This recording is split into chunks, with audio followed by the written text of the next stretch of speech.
Queridos amigos, é com muita alegria, com muito prazer que estamos aqui para mais um momento de vivências em família. Hoje estamos conversando sobre a resiliência, dando continuidade a esse tema. E vamos falar um pouquinho sobre a resiliência no dia a dia. Com certeza, você que está nos ouvindo, você que tem buscado essas informações sobre família, já ouviu falar nos nossos programas anteriores, nos nossos momentos anteriores, um pouquinho sobre essa palavra, resiliência, que é uma palavra bem difícil, é um termo bem difícil de ser definido. A resiliência, ela na verdade demonstra uma qualidade, uma aptidão do indivíduo para superar, dar a volta por cima, digamos assim, frente às dificuldades do dia a dia. É algo muito difícil de se medir, de se avaliar. Porque o que pode ser superação para uma pessoa pode não significar superação para outra. Em algumas épocas, definiram resiliência como adaptação. Mas será que se adaptar a qualquer situação é sinal de fortaleza, é sinal de resolução, de dar a volta por cima? Então, muitas vezes, você está um pouquinho inadaptado, ou se sentir um pouco inadequado, pode ser um sinal de saúde, até de saúde mental. A resiliência, portanto, é ainda um conceito em construção pelas ciências da psicologia, da sociologia, da saúde, mas que é fundamental para o indivíduo e para a família, assim como para a sociedade. A resiliência, ela expressa uma capacidade inata do ser humano de, apesar das dificuldades, apesar das cicatrizes que as situações difíceis deixam do ponto de vista emocional, do ponto de vista psicológico, conseguir se estruturar para fazer frente a essas situações e para conseguir levar uma vida com significado, uma vida feliz, uma vida cheia de afeto, de amor, após aquele evento difícil. Vamos dar um exemplo de uma criança. É muito comum a gente receber no consultório crianças com queixas de alterações de comportamento. Então, uma criança, às vezes, na escola, anda mais agressiva, uma criança que anda agitada, que não deseja realizar as tarefas, que se torna um pouco opositor, às vezes, um comportamento um pouco de afronta frente à autoridade. Na sociedade atual, todos esses comportamentos eles vêm sendo encarados muito como questões médicas, questões de problemas de saúde mental. Tudo vem sendo psicologizado, tudo vem sendo medicalizado. E, às vezes, numa simples conversa dentro do consultório, numa simples conversa com a criança, a gente descobre que a criança está passando por uma situação de conflito familiar, às vezes de violência clara e explícita no ambiente doméstico. Às vezes essa criança está com um parente com um problema de saúde, que a família tenta, de alguma forma, escamotear, esconder, mas a criança percebe, ela sente que existe algo de diferente no ambiente familiar, sente a preocupação, sente a tristeza naquele ambiente. Enfim, problemas na escola, problemas de adaptação com o professor, com outros colegas. Às vezes, questões também espirituais, que não podem ser esquecidas. Então, essa criança, nesse processo da gente conversar, a gente vê que aquele sintoma, que era aquele comportamento aparentemente inadaptado, aparentemente de afronta, ele era um sinal de saúde mental. O que aquele comportamento dizia?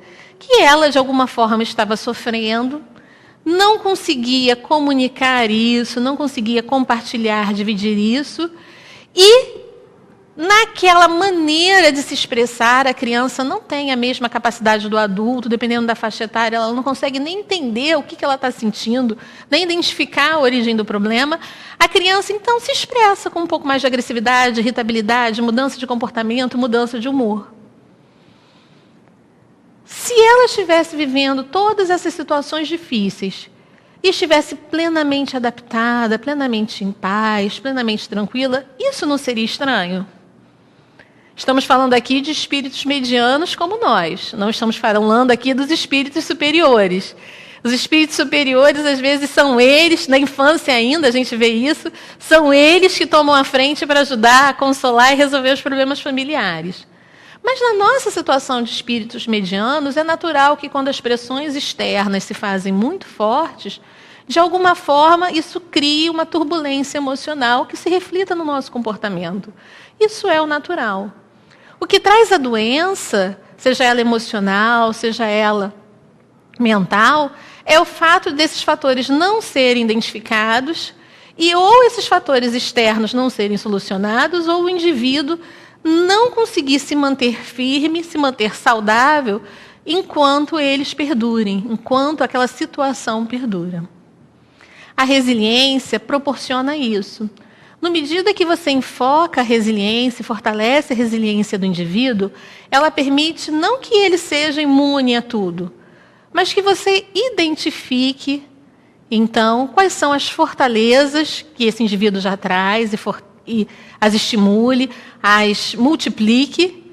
Quais são os pontos de fraqueza, onde precisamos reforçar, dar mais atenção e ajudar que essa criança, que esse adolescente, que esse adulto, que esse idoso, enfim, o espírito não tem idade, que ele possa continuar caminhando e ter um sentido para a vida, ver um significado para a sua vida.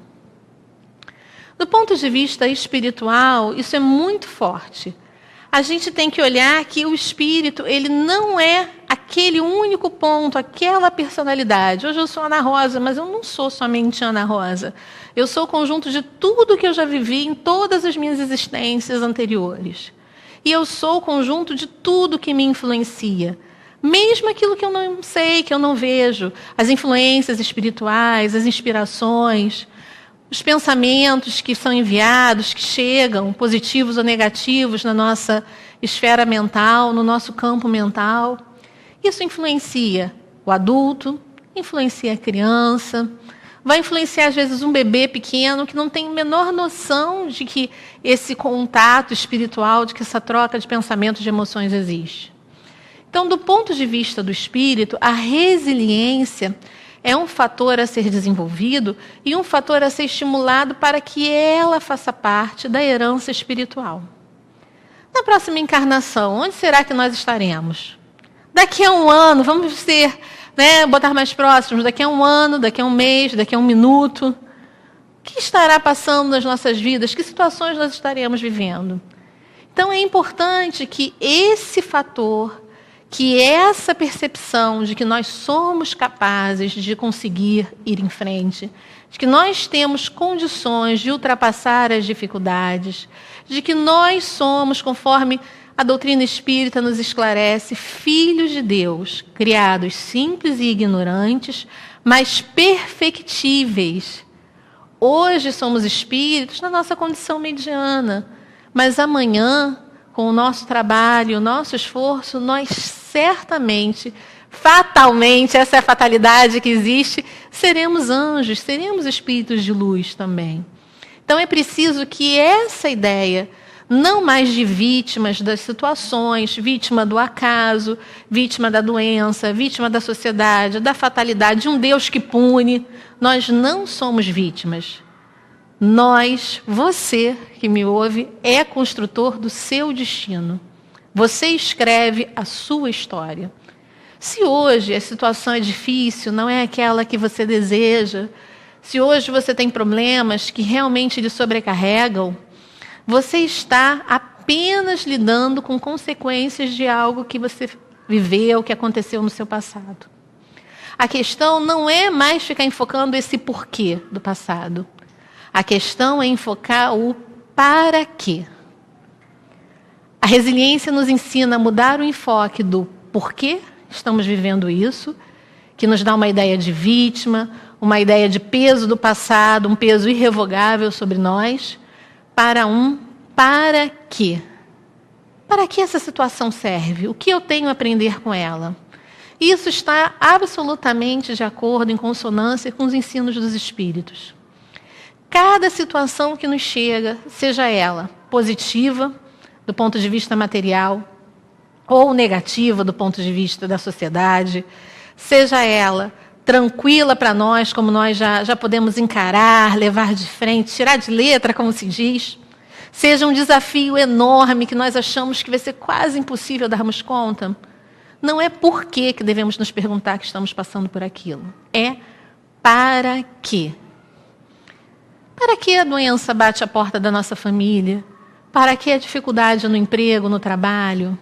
Para que a questão financeira vem? Seja ela, assim, às vezes na escassez ou até na abundância. Para que chega aquele dinheiro imprevisto, aquela oportunidade milagrosa? Para que a oportunidade do trabalho? Qual é a tarefa que você desempenha? Seja ela humilde, seja ela reconhecida socialmente, para que você está lá? Esse é o grande objetivo que nós temos que parar e pensar. A resiliência, sim, nos proporciona esse outro enfoque. Nós não somos espíritos que estamos aqui ao léu, sendo levados pelas circunstâncias da vida. Nós estamos aqui com um propósito definido, que é evoluir, que é nos construirmos moral e espiritualmente. Para que você está aqui? Vamos continuar essa conversa falando um pouquinho no nosso próximo programa sobre Viktor Frankl e um pouquinho sobre o sentido da nossa vida. Esperamos vocês no nosso próximo programa, nosso próximo momento de vivências em família. Obrigada.